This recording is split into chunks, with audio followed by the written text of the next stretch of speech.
Okay, we're recording. Remember the first time we tried this and it was an utter disaster? Sure do. Sure do's. This is going to be much easier. It was the mother of all disasters. Mother of all. Not showing evenly. What up? Here we be. I almost flipped the camera.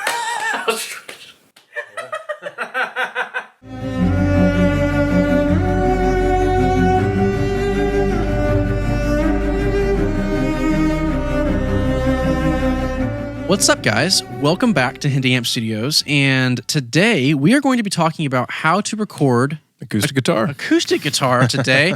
What are best practices? What mics do you use? The focus of this video is going to be on miking techniques. So what we're going to do is we're going to run the gamut on probably the most popular and well-known miking techniques. So you're first going to hear three mono, not really techniques, but three mono mics. The first one is going to be an SM57 dynamic mic. The second technique is going to be a one mic ribbon. The third miking technique is going to be a mono condenser mic, large diaphragm condenser, and that is going to be a Hindy Amps, a custom large diaphragm condenser. The ribbon mic we'll be using is a Royer SF1 ribbon mic. And then we're going to transition into stereo techniques. The first stereo technique you're going to hear is going to be done with two custom Hindy Amps small diaphragm pencil condensers. Space pair above and below, so or vertical. Yep, and the second one is going to be an XY configuration with the same mics. The third one is going to be the Blumlein pair, and that is going to be with two tube Hindy Amps condenser mics in a large diaphragm condenser. Yeah, in figure 8 pattern. You'll see. And then the fourth and final stereo miking technique is going to be an over-the-shoulder miking technique, which combines a close mic around the general area of the 12th fret and one over-the-shoulder in listening perspective. And all those stereo techniques will be panned hard left and hard right. And we can't wait to jump in and see what you guys are going to hear. We're going to go back to back so you can actually hear them in sequence. And we're going to get to all the technical analysis later on. So if all you want to hear is just the back-to-back just comparison, you'll be done in no time. If you want to hear the technical analysis, which is extensive, then you can hang around afterwards, and love to see you there. Absolutely. Enjoy the video.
Well, welcome to the technical analysis. I guess that's what we're calling it now. But you were able to hear all of the sources, and let's just go order by order and order by order. Just go one by one.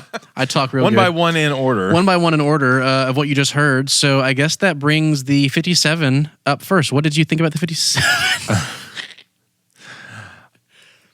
Whoever gave the advice, hey, you should use a 57, needs to never give that advice again. I would quit audio engineering if you told me I had to record acoustics with 57s. Hey, it may have worked for you too. I would have walked out the door. But nobody honestly thinks that that's a great acoustic sound. One of them fingers on each hand up. Walking out the door. So, hold on. Let's explain why. So we hate the 57 approach, or a 58, or just about any dynamic microphone. I think I've heard people using 421s on acoustic too. Oh God, no, that's Please too grainy. No. But the thing is that those microphones, they don't have an EQ curve that I believe is flattering to an acoustic. An acoustic needs to have a full rich sound, and if you want to EQ it out later because you're in a full band context, fine.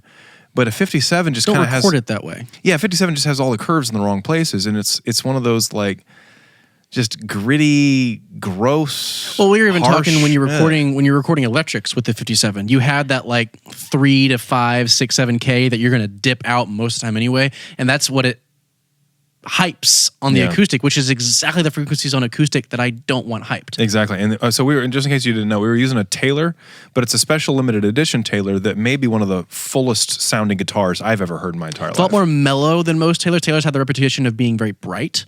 This still has a very nice top end, but it's a much more mellowed out. It's like the only Taylor that I truly fell in love with. Yeah, and so when you hear the 57 with it, it's like that is not that guitar. It's just not the guitar at all. It just sounds it's like you just took that guitar and turned it into something out of Walmart. That's a great way to put it. It just does. Like, and I can't stand any miking technique or mic that does that. And so it's just, I don't recommend it. A 5750, it's not like you're going to save it with another dynamic mic. Yeah. Maybe an SM7 could be respectable, one of these. Maybe. But if you got 350 to drop on a dynamic microphone, you probably can do a little bit better than this, you know? Like, it's just not, I don't know. That's just not my thing. Dynamic mics on acoustic, 99% of the time, we're not going to be a fan of. You shouldn't be either. But hey, to each his own. Something that is not that bad that we didn't not like is the ribbon and the condenser. Let's talk about the ribbon first. How'd you feel? This is the first time we've actually ever used a ribbon in the studio on acoustic. We've used we use that ribbon on tom actually quite a bit. Our drums, oddly enough, that's where it sees its most use. Absolutely, we love it on that. We've used it as a room mic. We've used it just in a number of different applications. Use it on string. Yeah, we used it on cello before, and I know that's we don't use it on cello anymore. Quick note. I know a lot of people say use ribbon on strings. Please, for the love of everything that is audio engineering holy ground, do not use ribbons on strings. We're going to get so much hate mail for that. Please don't. And if you don't believe us, please go watch our cello videos and tell me I'm wrong. Back to acoustic. It's all condensers on the cello, but we'll do There's an awesome GS thread as well that is hilarious if you want to go check it out. Yeah, Gear Slots is what he's talking about. It's a forum for audio engineer nerds. Anyway, We'll avoid that conversation until later. Ribbon mic on acoustic wasn't that bad. It wasn't that bad. Now, if it's finger picking, oh, heck no. We'll not use it. It just doesn't have enough gain. And even if you use a cloud lifter, you're still going to get some hiss issues. And so I would never use it on acoustic that is finger picking. But if I'm strumming hard and it gets real kind of tinny sounding, like if someone's using a Takamine or some sort of a really, really bright guitar. Yeah. Then I might pull out a ribbon because a condenser could accentuate that too much. Now, the condenser worked really well on this guitar. In fact, I think it's about equal with the ribbon on this guitar for strumming because this guitar is very balanced. And so a ribbon gives you a relatively balanced sound. And the condenser will give you a little bit more articulation. And so you can, leave it or take it depending on what you're looking for. Yeah. But if someone comes in and they say, I want to record with my guitar, and it's just super, super sizzly bright guitar, I would probably pull out that ribbon. Or we could use a Hindi mic that has an EQ knob on it. Okay, well, we're going with more generic, but yeah. So the condenser mics were mics that I've designed and built. Anyway, they have like a knob on them that you can pull the highs and lows out of. Anyway, so it's fun. Pretty epic. Nonetheless, overall, a ribbon was a respectable sound for a single microphone. You put it kind of somewhere around the 12th fret. In fact, all of the microphones, if it's a single mic, You can just kind of move it around a little bit. There's no hard, fast rule about exactly where it is. 12 frets kind of the general home base that you can start from. Yeah, exactly. And pro tip, you've got to do your methodology for recording acoustic, man, we got to talk about that. So when you're recording acoustic guitar, and Landon and I figured this out over doing We've it the wrong recorded a ways. lot of acoustic guitar as well as just acoustic instruments in general over the years. Yeah, and it involves get some in-ears or some really great headphones that can kind of isolate the sound outside. So we got some open backs that you would never want to use for this. But Which I was actually using, oddly enough. But well, you were still far enough away. Yeah. Anyway, and so what you do is you move around with the microphone, and you kind of just, as they're playing, you're moving around, finding that sweet spot. If you're going to set it and then go listen, and then set it again and go listen, you're wasting too much time, and you're not going to be able to properly A/B. You'll think that's a great sound, but you don't actually know that it's a great sound. And at because- some point, your logic of, I don't want to walk back in there. It's good enough. And that's never a good place to be in. Yep. But we don't deal with that anymore because for years we have moved it around, and I listen, and Landon listens, and that's a spot. Yep, that's it. Good. What about over here? All right. Yep, that's it right there. Yeah. And there's no question in your mind. You don't have to worry about it. You can infinitely test whatever you need, and it's extremely quick. And headphones and or in-ears are the way to go. I mean, if you're listening on even high-end monitors, we run Amphions here in the studio. Even those, fantastic. I'm not saying anything bad about Amphions. It's just the headphones have a detail and just an utter attention to minute things that you're never going to get on monitors. So I mean, we even experienced this. We were at Ocean Wave for doing some demos for a couple people, and we were recording on the big mains in Studio A and Studio B. Sorry, Studio B. It's like Studio B. And the cool mains, the room sounds cool, but there's no way you could record the detailed level of acoustics that you have to have in order to make correct decisions on big monitors like that. You have to have the closeness of high-end headphones or in-ears. Now, I'm not going to mix in the headphones by no means. Absolutely not. But I'm definitely going to track with them. And if you hear any kind of noise or anything that's weird, you don't say, that'll be all right. Don't do that. You need to say, all right, I'm hearing something bizarre, something weird, something off, phase, whatever it may be. I need to fix it now if possible. And if I can't fix it, then I'll move on. But yes, it's very important to do that. Don't ever say, we'll fix it in the mix. If you do that, I'm sorry, but you just need to do better. The end. If your acoustic sessions are very quick and very, even if you have a great acoustic guitar player, are very, set the mic up, that's good, let's go. Slow down. Slow down and listen and be very intentional with the decisions that you are making every single time. And you will thank yourself, and your clients will thank you, and your mixes.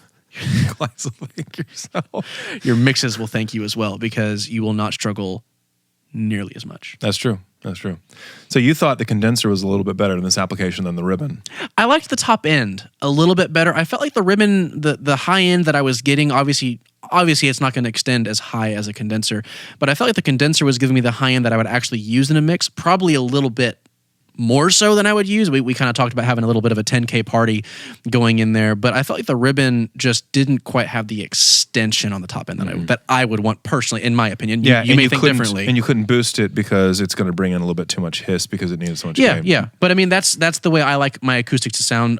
He felt a little different on the ribbon, and I'm sure some of y'all at home feel differently as well. So that's totally cool. Yeah, we were like a 95, 100%. Almost in complete agreement on that. So you could swap them out and I'd be happy with whatever, so long as it wasn't quiet picking or something. I'm pretty cool as long as you don't give me the 57. Yeah, I got to be honest. I could go with either one of them.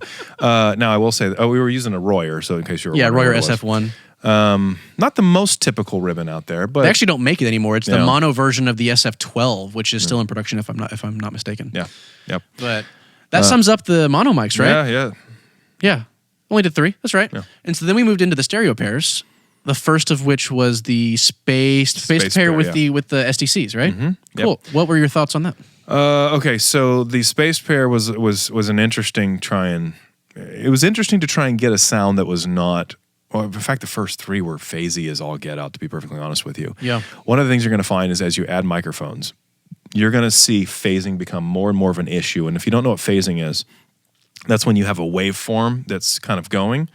And if you have another microphone that's picking up the same source, wherever you have opposite waveforms hitting, they're going to cancel each other out perfectly. Yes. But when you have 2 microphones, it's never a perfect mirror image waveform. It's always just kind of a little bit off and wonky, and so you'll have phasing at different frequencies at different ranges. Which is what makes it sound interesting, you know? Yeah. So like on an electric guitar, if you like strats, like on a 2 position or a 4 position, what's happening is the 2 pickups are phasing out a lot of your mids, and so you're getting that nice scooped Eric Clapton sound.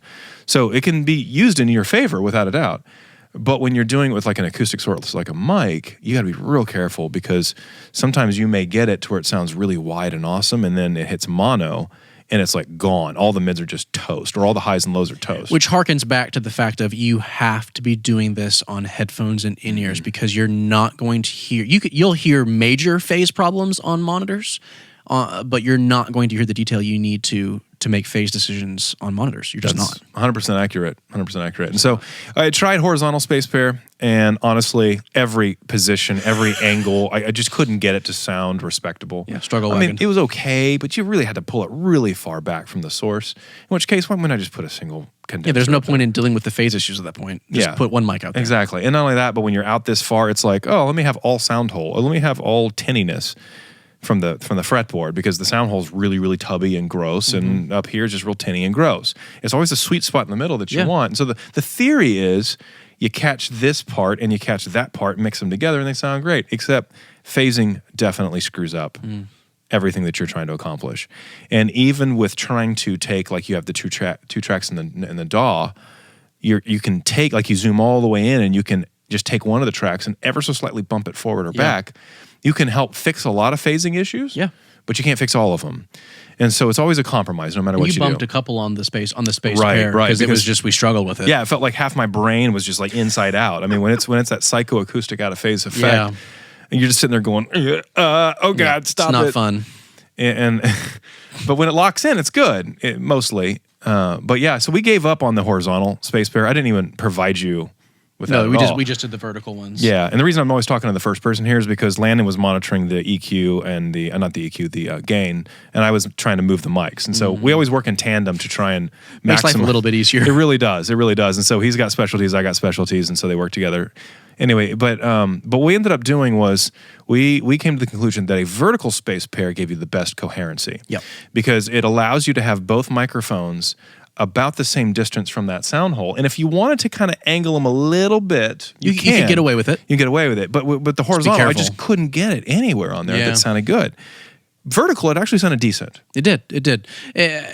Sneak peek, number 4 is our favorite. The over-the-shoulder is our favorite. But out of all of these, this was number 2 for us. Yes. It felt like besides the over-the-shoulder, this had the most coherency and most just holistic, completed feeling sound. That's correct. You know, I completely agree with that. It's just again, you have a little bit more control, and you're catching it from the top and the bottom, which you would think would be the exact same thing, but when you offset each other, they're never perfectly the same, and so you can really emphasize. Which is what makes it sound wide and big. Mm-hmm. So we like that one. That one's pretty good. Yeah. It didn't suck by any means. It's not our favorite. Yeah, but it's not terrible by any means. Speaking of not our favorite, XY position, which I believe, XY was next. Yeah, XY. Oh, Lord, that is Lord help SM57 us. level bad. Yeah, I don't know if I would quit audio engineering if they told me I had to record acoustics like that. Just mute one I would of them. just, oh man, it would, that was a struggle, dude. Yeah, we started off with the kind of older traditional XY like this, where the capsules not over top of each other. Yeah. And I got to be honest, no matter what we did, it just was awful. Like it did not give you a good spread, but when it did give you a good spread, it's because the sound was bouncing off the grill and the capsule going into each mic, and we would just run into all kinds of issues. It just never sounded good enough to keep. It just really didn't. Well, it seemed like the logic was if you put one mic right here, semi-facing towards the sound hole, catching a lot of body and bass, and then you face one mic the other way, catching all the tinniness, both of them sound like crap. But if you sum them together, somehow that's going to make a good sound. And the logic of a crappy sounding mic and a crappy sounding mic coming together to make a good sounding sound, I guess in theory it kind of works, but in practice it does not. They're not crappy mics. These are actually really good mics. Yeah, not crappy mics. Sorry, crappy sounding positions. Positions. Mics. Yeah, right. My bad. No, I'm with you. And so we even tried it. I don't know if you can see from the angle here, but we even tried down at this angle. Yeah. All the way out to this angle, and nothing really Nothing really worked. Yeah, I mean, like a 45 all the way like out. You know? we just didn't like it. And so what we ended up doing was we ended up taking it out of this position and moving it into this position, one on top of the other, phase aligned on the caps. Do you remember which one was on top? Was the one facing the sound hole on top? I think the one facing sound hole's on top. I think it was too. That's from memory. I don't think that matters too much. No. I didn't notice a difference between those. And so this one, we would move it again in this kind of a pivot, and we settled on about like that, as you can see it in the video. And it felt like it gave us a little bit better of a phase response, a little bit better of a balanced EQ response. But even then, it was never balanced. Yeah, and it always this was by far the worst phasing. It just never, I know I've used the word before, but it just never sounded coherent. Yeah, no, it didn't. It really did not. The whole center collapses. Everything just collapses. And in and out of mono phase coherency was a nightmare too. It's the same thing with the drums overhead. I don't like this on drum overheads either, but for a different reason. Yeah. For drum overheads, it just sounds like you have a mono mic, so just use a mono mic. Yeah.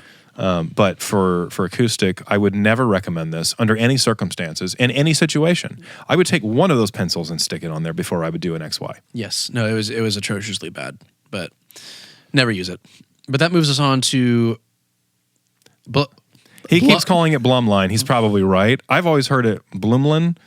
I may be the only person on the planet that's heard it that way. I mean, I may be wrong. I don't know. Whatever I've always it just is. said Blumlein, and that I could just be an idiot. But you know how when you read something, you hear it in your mind. Oh yeah, you say it in your mind, or maybe you don't even say it in your mind, but it just kind of exists there. You just kind of internalize. This is how it's going to sound, and then you tell somebody, "Hey, we need to use," and then you have this crisis moment where you're sitting there going, "How do I? I've never said this." Or you out just loud. say it, and then I make fun of you. That's true. That's what actually happens. Which is probably what's going to happen. Is everybody in the comments going to tell us that you're right, and I'm going to have been making fun of you the entire time for saying it wrong when I'm going to be the one that says it wrong. Well, I've never been saying it. I think saying it to you is the first time I actually said it out loud, which is really funny.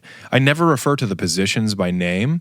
We always kind of have our own little nicknames. I would just call this the figure eight pattern. Exactly. That's what I would the always stereo call it. figure eight, which explain what Blumlein is for those of you who don't know. So Blumlein position, as you saw in the video, is the theory is interesting. So the idea is a microphone, a condenser microphone, you can have a cardioid pattern, which is kind of like this sort of a shape in front.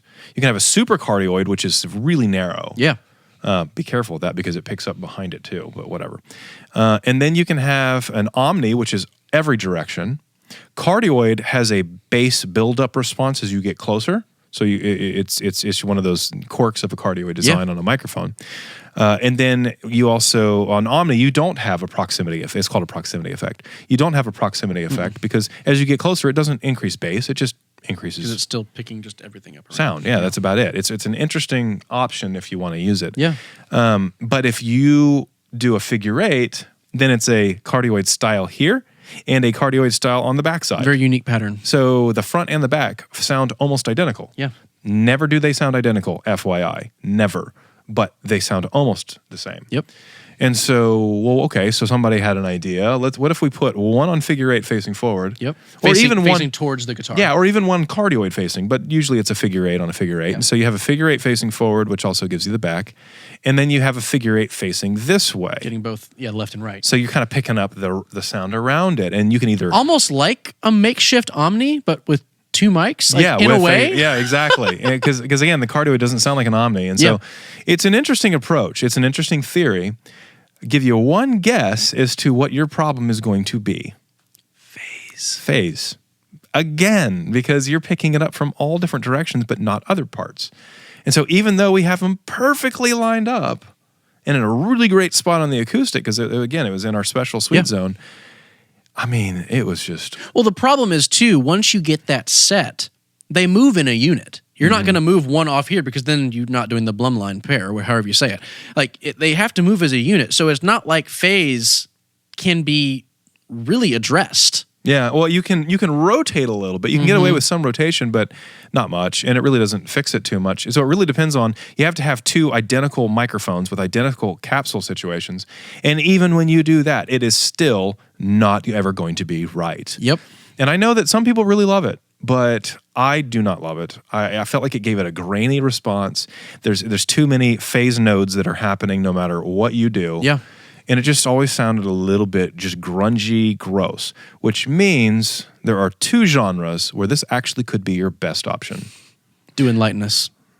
Do what? Do enlighten us to those genres. What do you think I said? I thought you said something about Dewey Sorry, enlighten us. I might have a concussion. Yeah, Landon, as he was reaching over to put one of the lights in, decided that it'd be a great idea to reach in with his right hand. My left hand. No, you reached in with your right hand. I watched you do it. You told me my other. You have a concussion. Shut up. So you reached in with your right hand and didn't notice that there was a big old piece of wood sticking out. There's a diffuser on back there. And just And I took one to wrecked my forehead on literally the right before we go to the of this daggum diffuser. And I'm like, well, I'm just going to do a video with a big old gash on my forehead. Yeah, that was pretty awesome. I laughed pretty hard. I mean, he didn't, but I did. It was not fun. So at least one of us is laughing. But Anyway, what are the two genres that can work with? okay, the so you got Blumlein player? lo-fi. So if you like a lo-fi kind of sound where it's a real kind of grungy, just gross sound, Yeah. then this would be a perfect one for you because it Yeah. has that vibe. It really does. And some indie sources, which are sometimes in line with that, Yeah, I could see that. they can give you kind of a sound, like an effect. So it's a cool effect. Yeah. But if you're thinking to yourself, oh, this would be amazing for recording great quality acoustics, No. I would say no. I would say absolutely not. Do not do it. It is a waste of your time. I 100% agree. But speaking of recording amazing sounding acoustics, let's move on to the fourth and final and our personal favorite, over-the-shoulder miking technique on acoustic We have been guitar. using this for at least a decade as our sole primary Yes. way of doing acoustics.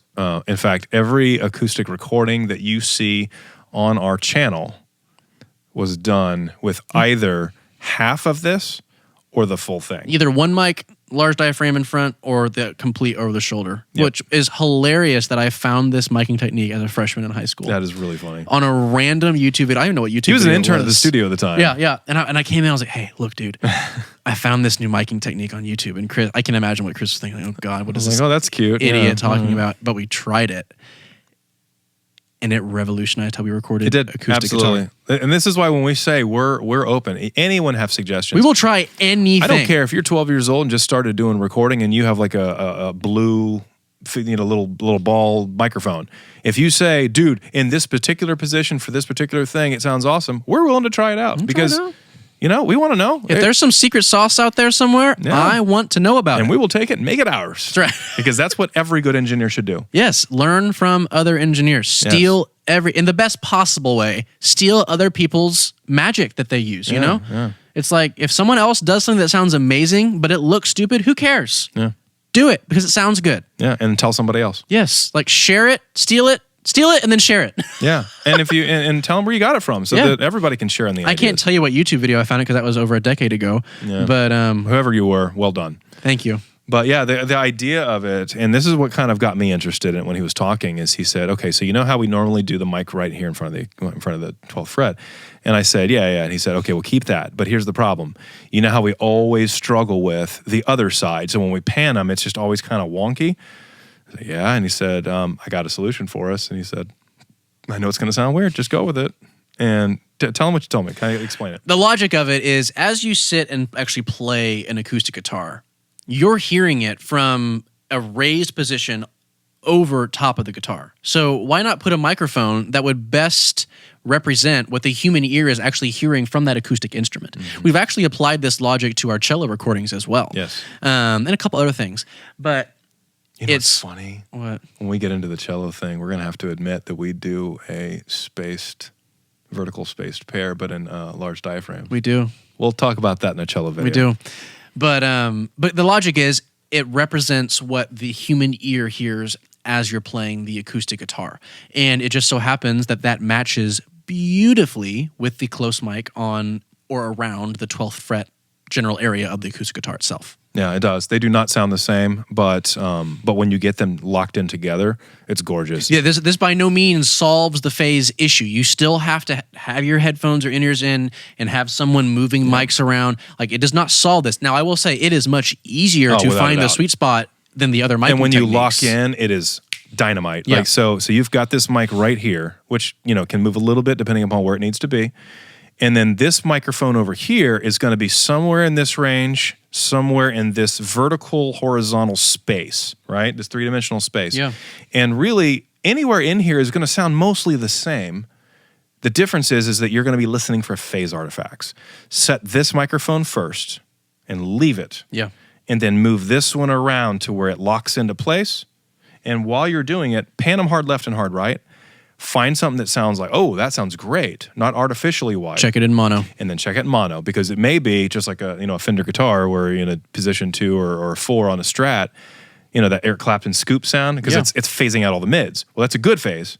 But if you phase intentionally on the over-the-shoulder technique, it can actually wipe out your good sound in mono. It can just sound like complete crap. Which is not good. So you got to kind of, it's a little bit of a balancing act. And you'll know when it locks in, because it's going to lock in, it's going to sound amazing. Yes. And it's going to give you a really wide sound. And it should sound amazing in stereo, and then obviously not as amazing in mono because it's not stereo, but it should still maintain its character in mono for you and not just sound all completely like your brain's going to be sucked out. That's exactly right. Yeah, you'll always know you got something funky because the mono stereo difference is going to be drastic. Yeah. But pro tip for this miking technique, and this is for free, if you're using this miking technique, and we hope you do because we love it and have used it for close to a decade, if not over a decade, if you're recording an acoustic guitar player and the track that you are recording has a click or requires a click while the acoustic guitar player is playing, you have to deal with the fact that you are quite literally placing a microphone right next to homeboy or homegirl's ear. And that is not a good plan if you do not want the click to bleed into your recording. So there's two solutions, and most of the time these solutions need to work in tandem to achieve the correct goal. Solution number 1, have your artist wear in-ears, whether they're the custom molded ones, if they have that luxury, or if they have like the Sennheiser in-ears. If you don't, try to find headphones that are the most isolated. Yes. From We bleed. often will have the in-ears and then put headphones on top. Headphones on top of that obviously aren't playing anything. And the second tip that you need to do in tandem with this is pan your click to whatever ear is opposite from the mic. So if you're obviously 99% of the time we were doing this, the over-the-shoulder mic is right here, pan the click to this ear. So it's getting away from the basically speaker that is blowing right next to your microphone. Yep, you're using the person's head as a blocking agent. Yeah. So pro tip on this miking technique, because you will use it, hopefully you will use it, and if you do use it, you will run into click issues, because we have, and that is how we've always overcome it. And obviously, get that click as low in volume as possible. That still allows your artist to be on and in rhythm. Yeah, and once you get everything set up, and you have the mic set up, and you have everything good to go, record silence with the person sitting there with the mics on. Great tip. With the click on. And then stop it after about 10 seconds, listen back to it, turn up the volume, see if you can hear it. See if it's at a low enough volume that it's not going to be an issue. Yep. And always remember, the level that you track at is like half the volume level that it's going to be mastered at. Because it's going to get compressed in mixing. It may already be compressed in tracking, depending on how you guys track. So let's go all the way. It's going to get compressed in tracking. It's going to get compressed multiple times in mixing, because you're going to put it on the actual channel. You're going to compress it in the bus, and you're probably going to compress on your master bus as well. And then your mastering engineer is going to come in and wreck all of that with a limiter, not in a bad way, but it's compression on compression on compression. So minute, small noises that you don't think are an issue now are just going to get incrementally louder and louder and louder each step of the way. Yeah. So whenever you hear it, you got to ask yourself, not, am I okay with this level? You have to ask yourself, am I okay with this level up a bunch of dB? Is your mastering engineer okay with this level? It's nice because the way that we work is we both track together. He does most of the mixing now, and I do all the mastering. And so it's nice to have both of us in the room because we go back and forth. But it also makes it very unique from an educational perspective, because we're able to talk to you from we're tracking it, we're mixing it, we're mastering it, we are doing it all the way start to finish for major projects around the entire world. And so we can give you the insight as the implications are going to be carried out through each stage. Because believe me, the mistakes that we're talking about now, the only reason we know about them... He's made them all. We've made them all. No, I will say I probably made the majority of them, but I would agree with that. We've made all the mistakes we're talking to you about. So don't make them, because we already have, and we're trying to make you avoid making those mistakes. Yeah. And side note, we say we've been doing this for the last decade, like this is the only one we do. And again, sometimes it's just this microphone. This is always the most critical microphone. So if I'm not doing stereo, if I'm doing double track, it's always going to be this microphone. Single, large diaphragm, right there. But we need to pan it or whatever else. Like, talk to him kind of how you would pan this in a project. Yeah, so if it's one acoustic, this is by far the widest sounding single acoustic way to mic an acoustic that I know of. Well, widest with phase coherency. Yes. I mean, I know I keep saying the word coherent, but this miking technique is is the widest sounding that also still feels like home. When you listen to it, we were going through all the different ABs in the DAW, and we would go through the space pair like, oh, that sounds good. And then the Blumlein, and then the XY, they all sounded decent. But then when you went to the with over the exception of the yeah, with the exception of the XY, XY. but they all sounded decent. But then when you got to the over the shoulder, it just felt like you had arrived and that you could just sit back and actually listen to the musical instrument.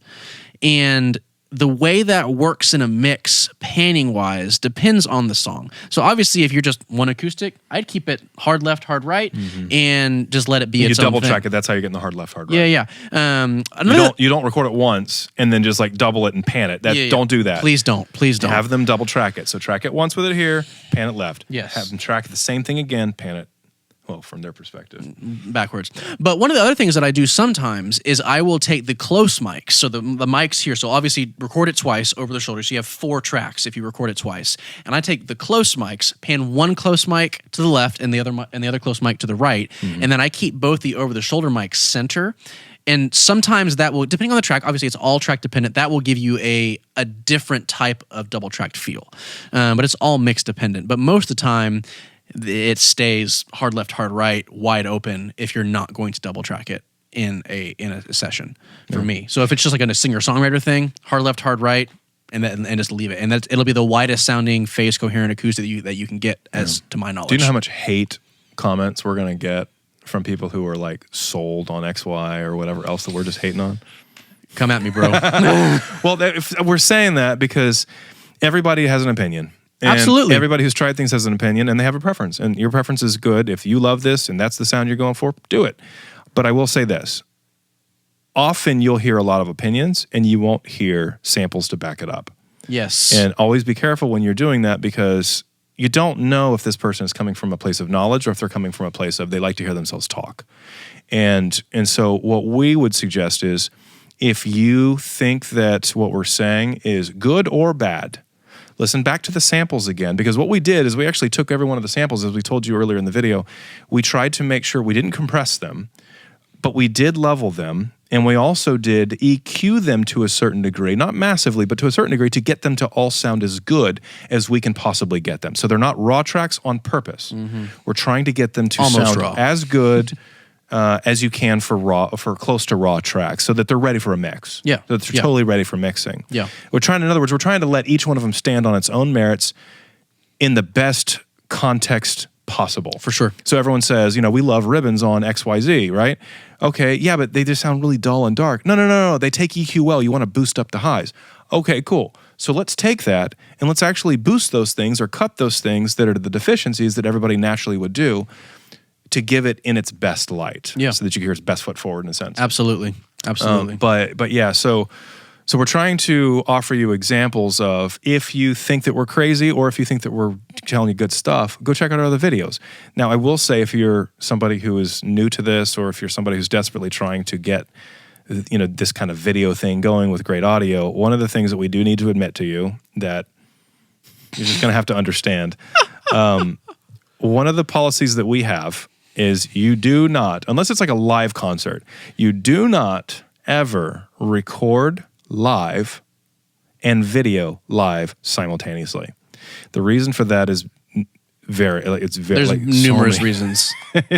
Try it once and you'll come up with all of them. Yeah, so if you're sitting there wondering like, how do they get all these sounds? It doesn't work that way. Well, you'll also notice that we don't always have the correct miking technique that we used in all of our videos. All the acoustics that are on our YouTube channel are all recorded over the shoulder. Yeah. But I can recall one video, maybe two that actually show the over the shoulder technique. I think we did it in Rabbit Hole. I think we did Rabbit Hole, and I think we did it. Did we do it in All That You Are from Wilderness? No, we didn't. I don't know. But there's a reason that it doesn't.